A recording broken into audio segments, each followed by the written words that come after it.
पंचमावरणार्चनम् पंचमावरणेन बिल्वदलं समर्पयामि।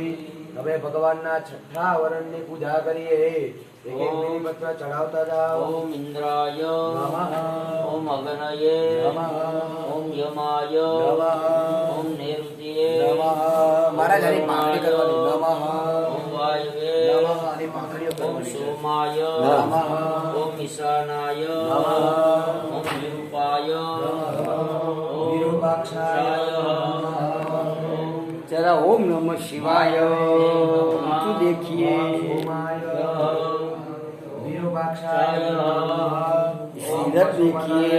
नमः ओम उग्राय नमः ओम विप्रवर्णाय श्वेतरूपाय सहस्रफलमण्डल संयुताय शेषाय नमः वैश्यवर्णाय धीररूपाय पचाशरफलमण्डल संयुताय तुंगकाय तक्षकाय नमः।